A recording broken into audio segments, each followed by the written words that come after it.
Hello everyone, আমি অনির্বাণ। আমাদের চ্যানেলে আপনাদের সকলকে স্বাগত। এই ভিডিওতে আমি কথা বলতে চলেছি বিজয় দেবারাকোন্ডার আপকামিং ফিল্ম কিংডম সিনেমাটার অফিসিয়াল টিজার নিয়ে। তো চলুন ভিডিওটি শুরু করা যাক।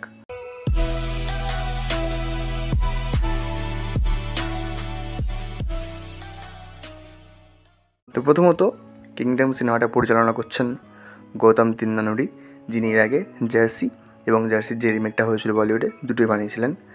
তো এই সিনেমার যে টিজারটা মাত্র 1 মিনিট 55 সেকেন্ডের একটি টিজার, এবং এই টিজারে আর কি ন্যারেশন হচ্ছে একটা, আর একটার পর একটা সিকোয়েন্স চেঞ্জ হচ্ছে।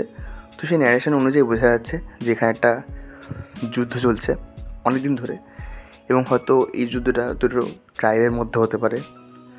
এবার সেটা কীরকম হবে আমি এখনও আজ করতে পারিনি, তবে মনে হচ্ছে দুটো ট্রাইবের মধ্যে যুদ্ধ।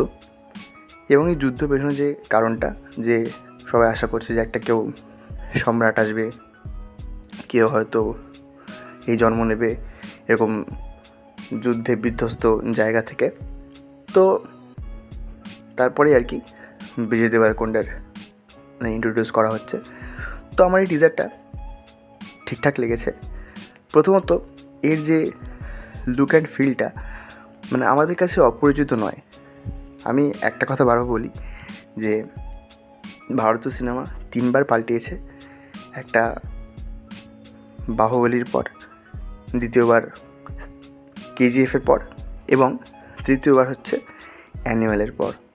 তো এই যে ভায়োলেন্সের সংজ্ঞা পাল্টেছে অ্যানিমেলের পর, এবং এই যে একটা লার্জার দ্যান লাইফ ক্যারেক্টারকে নিয়ে গল্প এগানো, সেটা যেরকম কেজিএফের পর হয়েছে, তার অ্যাপ্লাই আমরা দেখতে পাচ্ছি।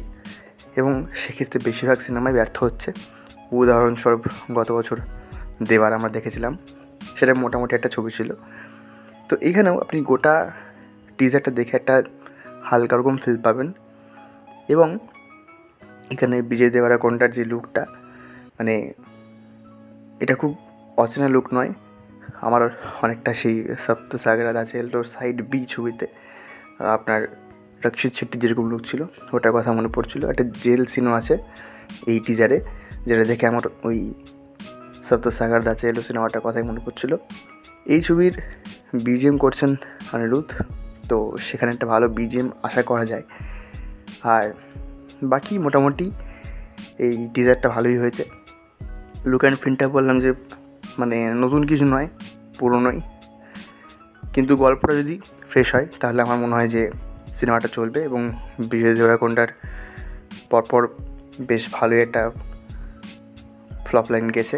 তো আমি আশা করছি যে এই সিনেমাটার মাধ্যমে তার কামব্যাক হবে। সিনেমাটা আগামী 30 মে রিলিজ হবে, দেখা যাক কেমন হয়। তো ওই জন্য আমার টিজার রিভিউ। ভিডিওটি ভালো লাগলে লাইক করুন, কমেন্ট করুন, শেয়ার করুন আর সাবস্ক্রাইব করুন। ধন্যবাদ।